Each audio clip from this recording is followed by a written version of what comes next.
Hello everyone. आज से हम लोग प्रोडक्शन फंक्शन का पार्ट स्टार्ट करेंगे। इससे पहले हमने कंज्यूमर के बिहेवियर की बात की कि कंज्यूमर का बिहेवियर क्या है। कंज्यूमर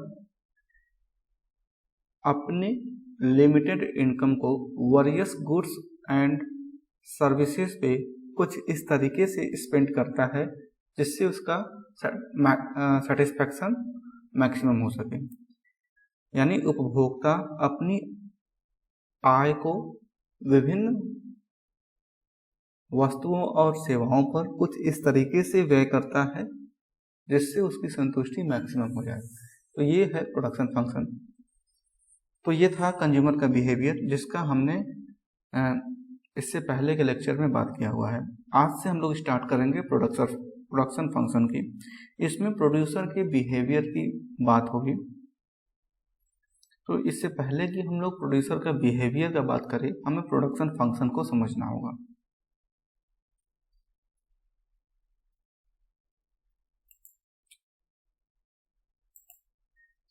ये थोड़ा सा समय कम है इसलिए हमने अपने नोट्स को ही पीपीटी में बना दिया है, तो आप इसको थोड़ा ध्यान देंगे तो समझ में आ जाएगा। थोड़ा सा दिक्कत है लेकिन आप एक बार ध्यान देंगे तो ये समझ में आ जाएगा। तो प्रोडक्शन, सबसे पहले प्रोडक्शन फंक्शन से पहले हमें एक बात समझना होगा, प्रोडक्शन क्या होता है। प्रोडक्शन का मतलब है कि एक कमोडिटी को ट्रांसफॉर्म कर देना दूसरी कमोडिटी में। Transformation of one commodity into another commodity is nothing but your production. तो वन कमोडिटी क्या है? वो जिस कमोडिटी का हम इस्तेमाल करेंगे वो इनपुट कहलाएगा। जैसे हमें एक चेयर बनानी है, we have to prepare a chair. तो हमने क्या किया? वुड का इस्तेमाल किया और इस वुड का इस्तेमाल करते हुए हमने एक चेयर, वुड को ट्रांसफॉर्म करके चेयर के रूप में बना दिया। तो यहाँ पे जो वुड है, लकड़ी है, ये आपका इनपुट हो गया और चेयर, कुर्सी जो है आपके, वो आउटपुट हो गया। तो क्या हुआ है? वन कमोडिटी को हमने ट्रांसफॉर्म कर दिया है एक दूसरी कमोडिटी में, यानी इनपुट को हमने ट्रांसफॉर्म कर दिया है आउटपुट में। एग्जाम्पल क्या हो सकता है? और एग्जाम्पल कि आपके पास एक लेदर है, इस लेदर से आपने क्या बना दिया है? शू बना दिया है, जूता बना दिया है। लेदर को ट्रांसफॉर्म करके शूज का रूप दे दिया है। फिर इसके बाद हम इसको डिफाइन कर सकते हैं सिंपली। अब production refers to transformation of one input into production refers to transformation of inputs into output. हमने क्या किया है? इनपुट को आउटपुट में चेंज कर दिया है। यहाँ पे इनपुट हमारा लेदर था, लेदर को हमने शू जो कि आउटपुट हो गया। तो प्रोडक्शन को समझ लेने के बाद अब हम बात करेंगे प्रोडक्शन फंक्शन की। तो प्रोडक्शन फंक्शन क्या बतलाता है?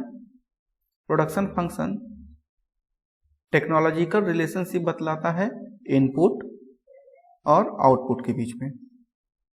इसकी डेफिनेशन क्या हो जाएगी? It shows the technological relationship between input and output. Example के लिए, जैसे एक चीज और आपको समझना होगा, प्रोडक्शन प्रोसेस। किसी भी गुड्स का अगर प्रोडक्शन करना है तो आपके लिए कुछ फैक्टर्स ऑफ प्रोडक्शन चाहिए। You need factors of production. What are those factors of production? तो बेसिकली हम 5 टाइप के फैक्टर्स ऑफ प्रोडक्शन की बात करते हैं, 5 टाइप्स के। एक है आपका लैंड, दूसरा हो गया आपका लेबर, तीसरा हो गया आपका कैपिटल,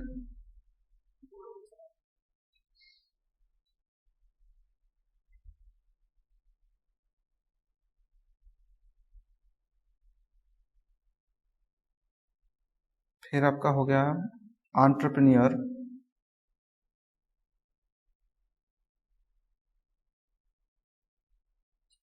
फिफ्थ में हम ऑर्गेनाइजेशन को लेते हैं। तो ऑर्गेनाइजेशन को छोड़ा जा सकता है। बेसिकली 4 जो फैक्टर्स है वो आपके क्या हैं, these are the factors of production: land, labour, capital and entrepreneur. इन फैक्टर्स को जब हम मिलाते हैं तो तभी हम कोई प्रोडक्शन कर सकते हैं। जैसे आपको शू की फैक्ट्री खोलनी है, शू का प्रोडक्शन करना है, तो शू का जहाँ प्रोडक्शन होगा, जहाँ पे आप फैक्ट्री बनाएंगे, आपको लैंड चाहिए, फिर काम करने वाले लेबर चाहिए, कैपिटल मतलब मनी और वरियस फिजिकल एसेट्स चाहिए आपके बनाने के लिए, मशीनरी वगैरह। एंटरप्रेन्योर एक कोई व्यक्ति होगा जो एंटरप्रेन्योर मतलब उद्यमी, जो इन सब फैक्टर्स को मिलाकर प्रोडक्शन करवाएगा।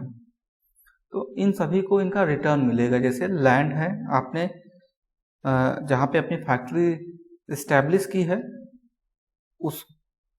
वो आपने रेंट पे ली हुई है, तो लैंड को आप रिवार्ड क्या मिलेगा, रेंट मिलेगा। लेबर को क्या देना पड़ेगा आपको, वेज देना पड़ेगा। कैपिटल को क्या देना पड़ेगा आपको, इंटरेस्ट देना पड़ेगा। एंटरप्रेन्योर को क्या देना पड़ेगा आपको, प्रॉफिट देना पड़ेगा। एक्चुअली ये जो एंटरप्रेन्योर है यही बाकी चीज़ों की व्यवस्था करता है और कोई प्रोडक्शन प्रोसेस आपका काम करता है। तो सबसे पहले रेंट दिया जाता है, फिर वेज दिया जाता है, फिर इंटरेस्ट दिया जाता है। जब ये सारी चीज़ें हो जाती हैं तो जो बचता है वो एंटरप्रेन्योर का प्रॉफिट कहलाता है। तो कभी कभी एंटरप्रेन्योर को नुकसान भी हो जाता है, लॉस भी हो जाता है। रेंट फिक्स है, वेज फिक्स है, इंटरेस्ट ये सब फिक्स है, लेकिन प्रॉफिट फिक्स नहीं है। ज़्यादा भी हो सकता है, कम भी हो सकता है, जीरो भी हो सकता है और नेगेटिव भी हो सकता है, लॉस भी हो सकता है।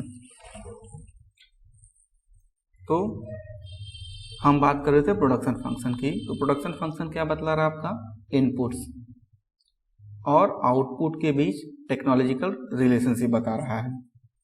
एग्जाम्पल के लिए हमने सिंप्लिसिटी के लिए 10 लेबर और 5 कैपिटल, यहाँ पे एक बात और, हम लेबर को L से डिनोट कर रहे हैं और कैपिटल को K से डिनोट कर रहे हैं।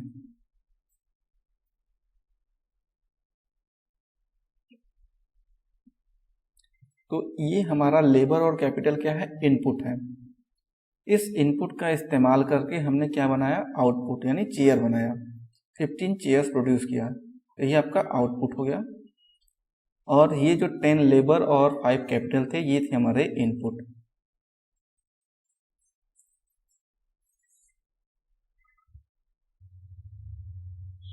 तो इसको हम मैथमेटिकल,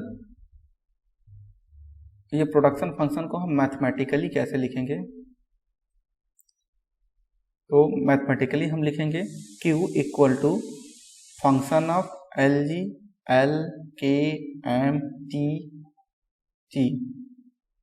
तो ये Q क्या है, इट इज आपका ये आउटपुट बतला रहा है। ये क्या है, फंक्शनल रिलेशनशिप है, किसके बीच, ये सारे जो इनपुट्स यूज हुए हैं प्रोडक्शन प्रोसेस में, ये इनपुट्स हैं। फिर से एक बात करते हैं हम लोग, ये जो आउटपुट है it is function of various inputs like land, labour, capital, machinery, technology and time. ये सारे बहुत सारे इनपुट्स हैं, ये सभी क्या हैं, इनपुट्स हैं। और ये Q क्या है, आपका आउटपुट है। तो जो आउटपुट और इनपुट के बीच का टेक्नोलॉजिकल रिलेशनशिप होता है वही प्रोडक्शन फंक्शन होता है। इसको हम थोड़ा सा सिंप्लिसिटी के लिए बाकी फैक्टर्स को न यूज करके सिंप्लीफाई कर लेते हैं और लिखते हैं Q equal to function of L and K। Q जो है आउटपुट है, मान लेते हैं कोई हम कमोडिटी प्रोड्यूस कर रहे हैं X, तो Q क्या बता रहा है, output of the commodity. F क्या है, फंक्शनल रिलेशनशिप है। एल क्या है, लेबर है, और के क्या है, आपका कैपिटल है। हम यहाँ पे सिंप्लिसिटी के लिए ये अज्यूम करके चल रहे हैं कि फैक्टर्स ऑफ प्रोडक्शन केवल दो हैं, एक लैंड एक कैपिटल, बाकी को हमने एज इट इज मान लिया है सिंप्लिसिटी के लिए, क्योंकि बहुत ज़्यादा रखने पे दिक्कत होगी, इसलिए हमने आसान बनाने के लिए चीज़ों को केवल लैंड और कैपिटल का इस्तेमाल किया है। तो जब भी आप मैथमेटिकल फॉर्मूलेशन लिखें या मैथमेटिकल फार्मूला लिखें तो आपने जो नोटेशंस बनाए हैं उन नोटेशन को एक्सप्लेन करना पड़ता है। तो क्यू क्या है आपका, क्यू बता रहा है output of the commodity x, x commodity का आउटपुट बता रहा है। एफ क्या है, फंक्शनल रिलेशनशिप है। एल क्या है, लेबर है, और के क्या है, कैपिटल है। इसकी डेफिनेशन आप यहां से देख सकते हैं। It refers to technological relationship between input and output. Production function refers to technological relationship between input and output. अब हम बात करेंगे टाइप्स ऑफ प्रोडक्शन फंक्शन। ये प्रोडक्शन फंक्शन कितने टाइप्स के होते हैं। तो बेसिकली प्रोडक्शन फंक्शन आपके दो टाइप के होंगे, एक शॉर्ट रन प्रोडक्शन फंक्शन और दूसरा होता है लॉन्ग रन प्रोडक्शन फंक्शन। तो इससे पहले कि हम शॉर्ट रन प्रोडक्शन फंक्शन और लॉन्ग रन प्रोडक्शन फंक्शन की बात करें, हमें दो चीज़ें समझनी होगी, शॉर्ट रन क्या है और लॉन्ग रन क्या है। ये शॉर्ट रन और लॉन्ग रन टाइम से रिलेटेड है। शॉर्ट रन में क्या होता है कि समय काफ़ी कम होता है, जनरली 1 साल से कम का समय, 1 ईयर से कम का टाइम हम शॉर्ट रन के रूप में एज्यूम करते हैं। तो शॉर्ट रन में क्या होगा, जो फैक्टर्स ऑफ प्रोडक्शन होंगे, एक बार और बात करते थोड़ा सा, एक चीज़ और आपको समझनी होगी, जो इनपुट्स यूज हो रहे हैं प्रोडक्शन प्रोसेस में वो दो टाइप के हो सकते हैं, एक वेरिएबल, जो फैक्टर्स यूज हो रहे हैं प्रोडक्शन में वो दो टाइप के हो सकते हैं आपके, क्या क्या है, एक आपका हो सकता है वेरिएबल और दूसरा हो सकता है फिक्स्ड फैक्टर। जैसे हमने बात किया हुआ था वी आर प्रोड्यूसिंग सूज, तो सूज में सूज को प्रोड्यूस करने के लिए आपको एक फैक्ट्री चाहिए, गोडाउन चाहिए, या आपने जो भी कुछ बनाया होगा तो वो क्या है, आपका एक फिक्स्ड असेट है। बिल्डिंग आपने जो बनाई होगी वो फिक्स्ड असेट है। फिर आपने लैंड लगाया है, कैपिटल लगाया है, ये सारे आपके क्या है, वेरिएबल्स है, सॉरी लेबर लगाया हुआ है। लैंड और बिल्डिंग ये आपका फिक्स्ड हो गया, लेबर मान लेते हैं ये हमारा वेरिएबल फैक्टर हो गया, लेबर कैपिटल ये सब वेरिएबल फैक्टर हो गया। ये मैं समझाने की बात कर रहा हूँ, केवल ये समझना है कि दो फैक्टर्स हैं, एक वेरिएबल और एक फिक्स्ड। तो जो शॉर्ट पीरियड है, शॉर्ट पीरियड में क्या होता है, इसमें हमें जब आउटपुट बढ़ाना होता है, जैसे हमने 500, नॉर्मली हम 500 शूज प्रोड्यूस कर रहे हैं, हमें ऑर्डर मिल गया शॉर्ट रन में कि आप विदिन 3 मंथ प्रोड्यूस 2000 शूज। तो आप क्या करोगे, 2 महीने में बोल रहा है कि 2000 शूज बना के दीजिए। तो क्या आप नई फैक्ट्री लगा सकते हैं, नया बिल्डिंग लगा सकते हैं? नहीं, आप नई बिल्डिंग नहीं लगा सकते। तो ये आपका क्या हो गया, फिक्स्ड फैक्टर। आप क्या चेंज कर सकते हैं, लेबर बढ़ा सकते हैं। आप पहले 10 लेबर का यूज कर रहे थे तो आपने लेबर बढ़ा दिया 30 यूनिट्स, रॉ मटेरियल आपने बढ़ा दिया। तो जो फैक्टर्स शॉर्ट पीरियड में इंक्रीज हो रहे हों, बढ़ाए जा सकते हों, उसे हम बोलेंगे वेरिएबल फैक्टर। तो शॉर्ट रन प्रोडक्शन फंक्शन में जब आपको प्रोडक्शन बढ़ाना होता है, शॉर्ट रन प्रोडक्शन फंक्शन में, तो हम केवल वेरिएबल फैक्टर को चेंज कर सकते हैं, जबकि फिक्स्ड फैक्टर आपका एज इट इज रहेगा। Fixed factor as it is क्यों रहेगा, क्योंकि आपके पास टाइम कम है, आप केवल वेरिएबल फैक्टर्स को ही बढ़ा के प्रोडक्शन को बढ़ा सकते हैं। फिक्स्ड फैक्टर आपका सेम रहेगा। तो यहाँ पे देखिए डेफिनेशन है, short run refers to a period in which output can be changed by only variable factors. केवल वेरिएबल फैक्टर्स को इंक्रीज करके आप प्रोडक्शन को बढ़ा सकते हैं शॉर्ट रन में। लॉन्ग रन का मतलब क्या होगा? लॉन्ग रन मतलब जनरली 1 साल से ज़्यादा का समय। तो जब समय ज़्यादा रहे, यही सेम टाइप का प्रोडक्शन करने को मिल जाए, तो क्या होगा? हो सकता है आपके पास समय ज़्यादा है, आपने नई बिल्डिंग ले ली, कहीं और आपने एक और फैक्ट्री खोल दी, तो उस समय जो ये वेरिएबल फैक्टर और फिक्स्ड फैक्टर होता है उसका डिस्टिंक्शन समाप्त हो जाता है। जो फैक्टर्स होंगे वो सारे के सारे वेरिएबल होंगे लॉन्ग रन में। शॉर्ट रन में जो फैक्टर्स हैं वो 2 टाइप के थे, एक वेरिएबल फैक्टर और दूसरा फिक्स्ड फैक्टर। लेकिन लॉन्ग रन में क्या होता है? फिक्स्ड फैक्टर कुछ भी नहीं होता। जब आपके पास समय 10 साल 20 साल कहें, 10 ईयर्स 20 ईयर 30 ईयर 40 ईयर्स की बात करें, इवन 5 ईयर्स की भी बात करें, तो क्या होगा?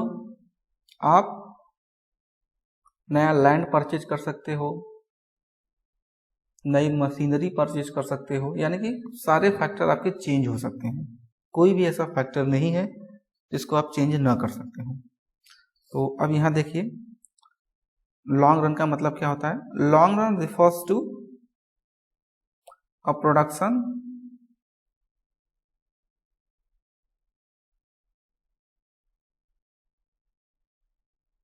long run refers to a period in which long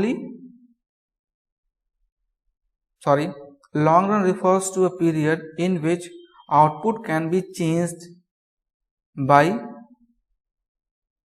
all the factors of production। जितने भी फैक्टर्स ऑफ प्रोडक्शन है सभी को चेंज करके हम प्रोडक्शन को बढ़ा सकते हैं। तो ये तो था हमारा लॉन्ग रन और शॉर्ट रन। अब हम बात करते हैं लॉन्ग रन प्रोडक्शन फंक्शन और शॉर्ट रन प्रोडक्शन फंक्शन की। तो यहाँ पे क्या होगा? वेरिएबल फैक्टर्स आपके चेंज होंगे और वेरिएबल फैक्टर्स में ही चेंज होने के कारण आप आउटपुट को इंक्रीज या डिक्रीज कर सकते हो। यहाँ पे जैसे ये दिखाया गया है नोटेशन में, फिक्स्ड एंड वेरिएबल फैक्टर क्या क्या है? Fixed factor and variable factors. तो फिक्स्ड फैक्टर क्या है? Can't be change in short run, ठीक है, शॉर्ट रन में चेंज नहीं किया जा सकता है। वेरिएबल फैक्टर क्या है? Can be change in short run, short run में चेंज किया जा सकता है। तो जैसे आउटपुट है, आउटपुट को प्रोड्यूस करने के बहुत सारे इनपुट्स लगे होंगे, ठीक है। जैसे ये आउटपुट है आपका, इसको प्रोड्यूस करने में बहुत सारे x1 x2 x3 xn ये सारे इनपुट्स लगे होंगे। आप इन इनपुट्स को 2 पार्ट में क्लासीफाई कर सकते हो, वेरिएबल फैक्टर और फिक्स्ड फैक्टर। जब आपको प्रोडक्शन बढ़ाना होगा तो आप फिक्स्ड फैक्टर को एज इट इज रखोगे, केवल वेरिएबल फैक्टर में चेंज करोगे और प्रोडक्शन बढ़ाने की कोशिश करोगे। तो ये था आपका short run production function. Long run production function में क्या होता है? इसमें आपके सभी फैक्टर्स क्या हैं? वेरिएबल है। तो जब आपको प्रोडक्शन बढ़ाना होगा तो आप क्या करेंगे? सभी फैक्टर्स को चेंज कर सकते हैं और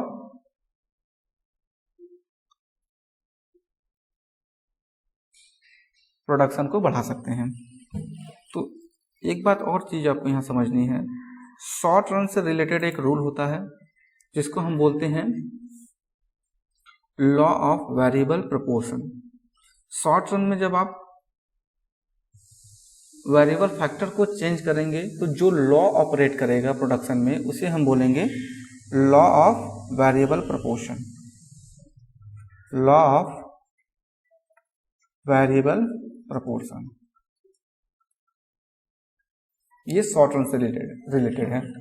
तो सिंप्लिसिटी के लिए हम मान लेते हैं कि 2 फैक्टर्स आपके हैं।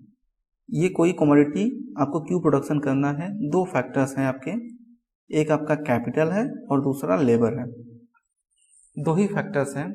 इसमें से हम मानते हैं जो कैपिटल है इट इज फिक्स्ड फैक्टर और ये जो लैंड है जो लेबर है इट इज वेरिएबल फैक्टर। तो शॉर्ट रन में क्या होता है, के यानी कि कैपिटल हमने फिक्स मान लिया है। जब आप लेबर को इंक्रीज करोगे,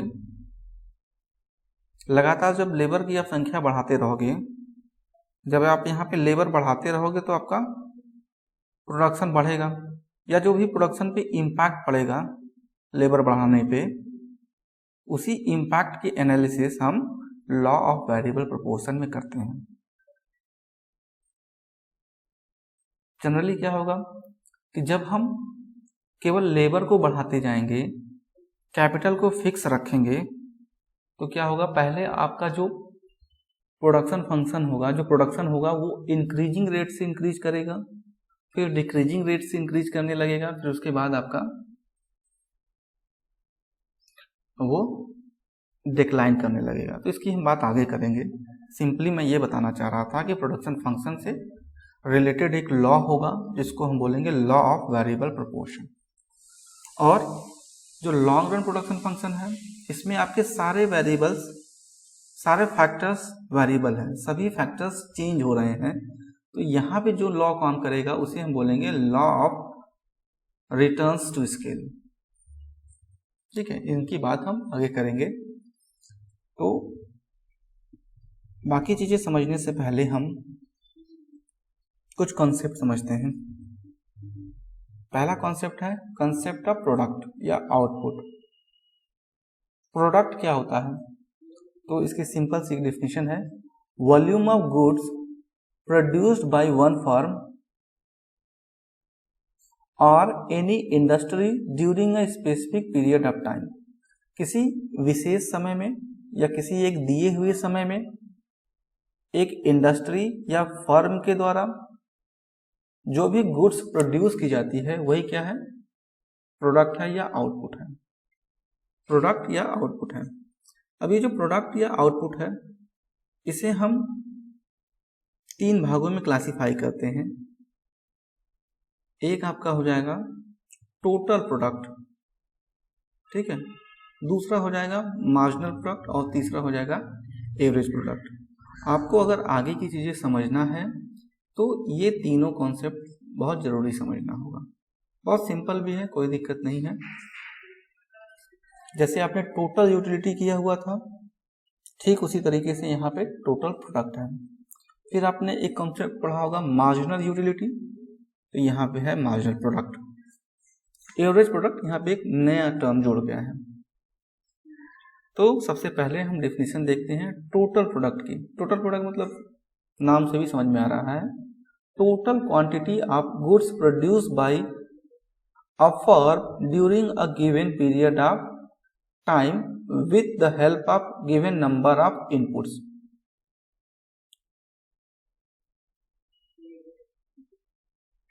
एक विशेष समय पे या एक दिए हुए समय में और दिए हुए इनपुट्स की सहायता से, इनपुट्स मतलब जैसे लेबर और कैपिटल है, इनकी सहायता से कोई कंपनी, कोई फर्म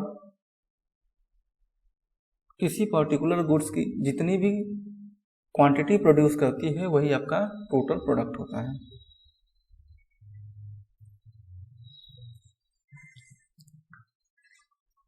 तो आपको पहले डेफिनेशन हम देख लेते हैं, फिर बताते हैं। फिर आपका आता है मार्जिनल प्रोडक्ट। मार्जिनल प्रोडक्ट का मतलब, marginal product refers to addition to the total product when one more unit of variable factors is employed. ये क्या कह रहा है कि टोटल प्रोडक्ट में क्या चेंज होता है जब एक यूनिट हम वेरिएबल फैक्टर का बढ़ाते हैं। जैसे हम मान लेते हैं ये Q आपका है फैक्टर्स, ये प्रोडक्ट है, आउटपुट है, टोटल प्रोडक्ट है। It is function of capital and labour. यहाँ पे हमने कह दिया कैपिटल फिक्स्ड फैक्टर है और लेबर आपका क्या है, वेरिएबल फैक्टर। फिक्स्ड फैक्टर जब हम कहेंगे तो उसके ऊपर हम एक बार का निशान लगा देंगे, इसका मतलब कांस्टेंट। ये K क्या है, कांस्टेंट है। जब आप लेबर की 1 यूनिट बढ़ाओगे, लेबर की 1 यूनिट इंक्रीज कर रहे हो या 1 एडिशनल यूनिट आप यूज कर रहे हो, तो आपका टोटल प्रोडक्ट यानी टीपी, टोटल प्रोडक्ट में क्या चेंज होता है, यही आपका बतलाता है मार्जिनल प्रोडक्ट। यानी कि लेबर की 1 यूनिट बढ़ाने पे आपका टोटल प्रोडक्ट में क्या चेंज आ रहा है, यही हमारा मार्जिनल प्रोडक्ट बताता है। जैसे आपने मार्जिनल यूटिलिटी पढ़ा था, एक एक्स्ट्रा यूनिट के कंजम्पशन से टोटल यूटिलिटी पे क्या चेंज होता है, तो सेम उसी तरीके से है, एक एक्स्ट्रा वेरिएबल फैक्टर को लगाने पर टोटल प्रोडक्शन में क्या होता है। ठीक है, तो इसका जैसे मार्जिनल यूटिलिटी का फॉर्मूला था mu equal to TUN minus TUN minus 1। Similarly आपका मार्जिनल प्रोडक्ट का फॉर्मूला हो जाएगा marginal product of nth unit क्या हो जाएगा आपका TPN माइनस TPN माइनस 1। ठीक है, MPN का मतलब marginal product of nth unit, TPN का मतलब total product of nth unit minus, ठीक है, TPN माइनस का मतलब total product of nth minus 1 unit. इसका एक और फार्मूला होता है, जैसे MU का आपने एक फार्मूला और देखा होगा, MU मतलब slope of total utility, MU का स्लोप ऑफ TU, और ये स्लोप क्या होता था टोटल यूटिलिटी अपॉन आपने जो यूनिट बढ़ाई थी, जिस कमोडिटी का आपने प्रोडक्शन बढ़ाया हुआ था। तो यहाँ पे क्या हो जाएगा इसी तरीके से MPN मतलब slope of TP curve, total product curve, ये क्या हो जाएगा change in TP upon change in L या change in variable factor. Change in, तो ये फार्मूला दूसरा, पहला फार्मूला ये हो गया, दूसरा ये हो गया MP equal to change in total product due to change in variable factor या change in labour. MP equal to change in total product upon change in units of variable factor. तो ये था आपका मार्जिनल प्रोडक्ट। अब एक नया concept है average product. Average product मतलब एक यूनिट प्रोडक्शन करने में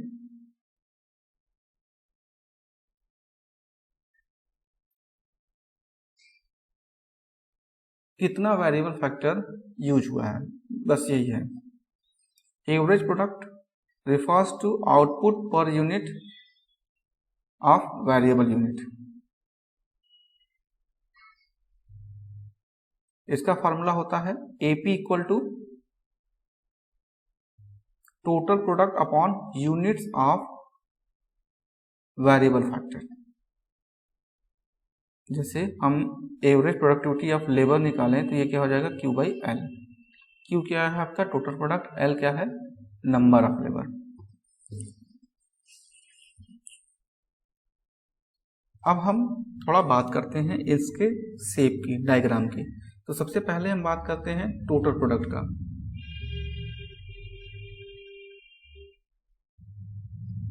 हम बात कर रहे हैं टोटल प्रोडक्ट के डायग्राम की।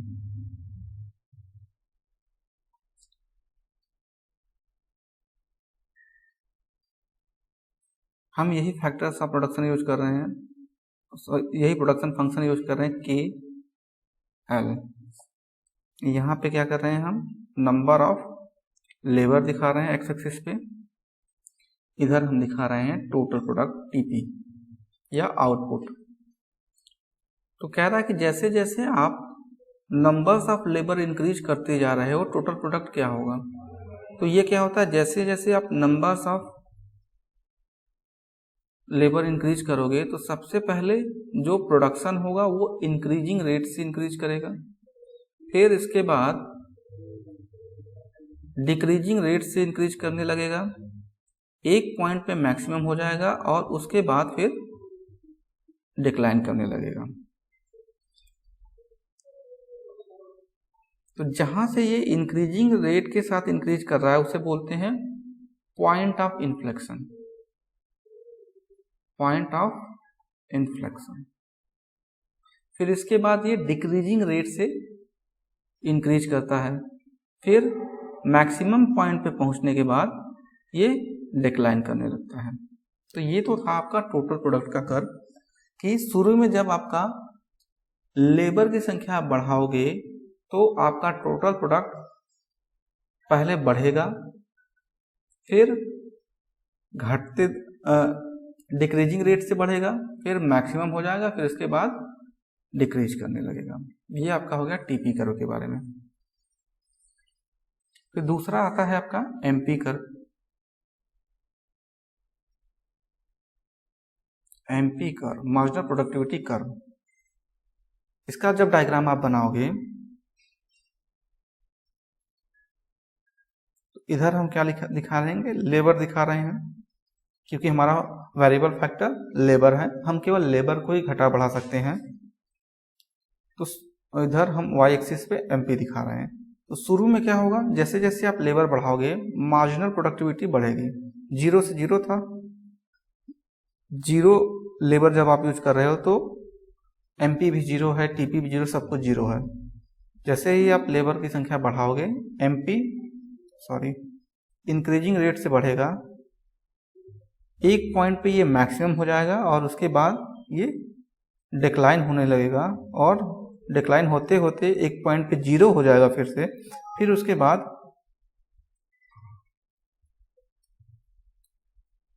नेगेटिव होने लगेगा।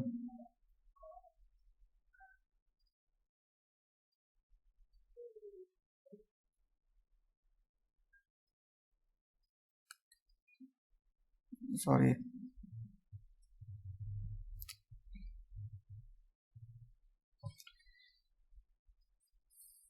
तो ये आपका एमपी कर्व हो जाएगा।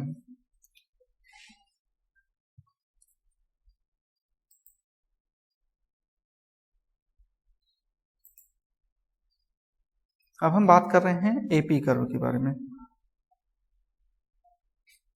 एपी कर्व भी आपका इन्वर्टेड यू शेप का होगा, इस तरीके से ये आपका एपी कर्व हो जाएगा। जैसे आप लेबर बढ़ाओगे शुरू में ये क्या होगा,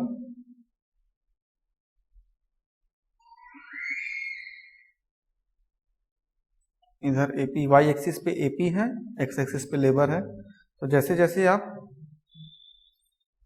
लेबर बढ़ाते जाएंगे एपी आपका बढ़ेगा, फिर मैक्सिमम होगा, फिर उसके बाद गिरना शुरू हो जाएगा।